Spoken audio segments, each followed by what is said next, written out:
When is a tooth a tusk? And what's the difference between horns and antlers? Let's talk about animal weapons. And today I want to focus on mammalian weapons, but I'm happy to talk at some point about the clubs, the spikes, the spines, and the horns that have evolved in other groups like reptiles and insects. So males in the deer family, the cervidae, all grow antlers, these weapons that extend off the top of their heads that they use in battles for females during the mating season. And if you didn't know, there is one species in the deer family where females grow antlers. Do you know which one it is? Caribou. Caribou females also grow antlers. Now, what's interesting about antlers is that they are comprised of bone. There is no living tissue in this white-tailed deer antler here, even when it was on the buck's head. And that's one of the really interesting things about antlers. They are literally bones that are external to the body of the deer. And the other obviously really interesting thing about antlers is that they are regrown every year. So after the mating season, when this buck was done fighting for females, this antler literally fell off his head along with the antler on the opposite side. And then he almost immediately started little nubs regrowing those antlers so he can do battle again the next year.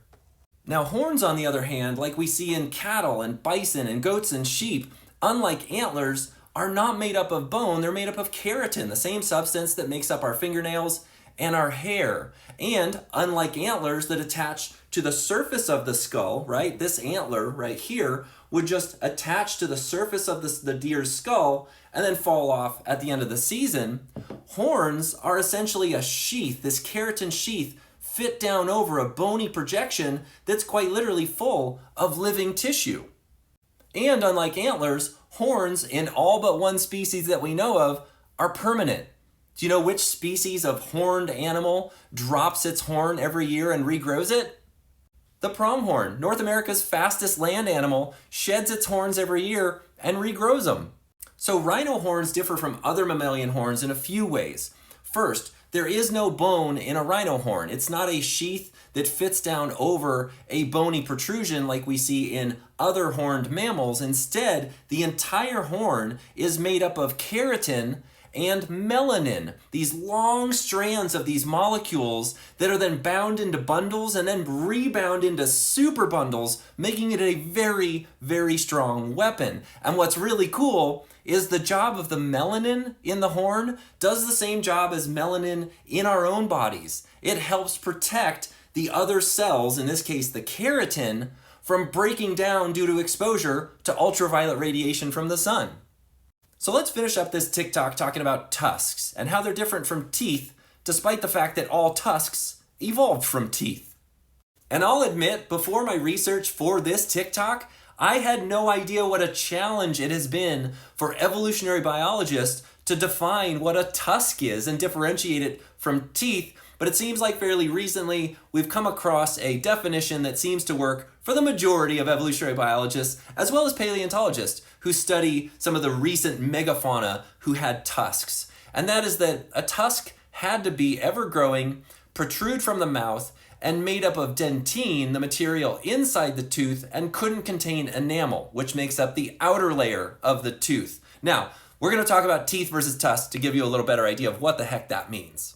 So check out this tooth diagram, and the only thing I'd like you to notice for today's purposes are the dentin, which can also have an E on the end, dentine, but as far as I can tell from my reading, that is the same material, and the enamel. So enamel is the thin layer that coats all of our teeth. It's the hardest tissue we can biosynthesize, very, very hard, but it's also prone to fracture when it's struck against something else very, very hard. Now, dentin is the second hardest tissue we can biosynthesize, and it can be repaired because it's in close proximity with the pulp, the living vascularized tissue inside the root of all of our teeth.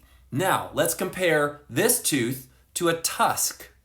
So tusks, like in elephants and walrus, are made up primarily of two materials.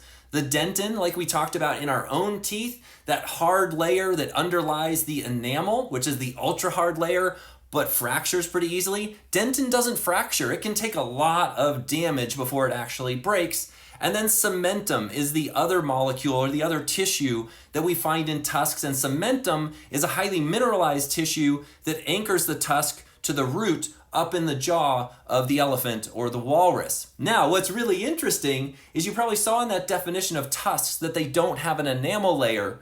But what's cool is that when baby elephants or walrus are first growing their tusks, they're tipped with enamel. And it makes sense. Tusks evolved from teeth, and so they still have that initial little enamel tip to them, which almost immediately gets fractured off, because even though enamel is really hard, it also fractures easily.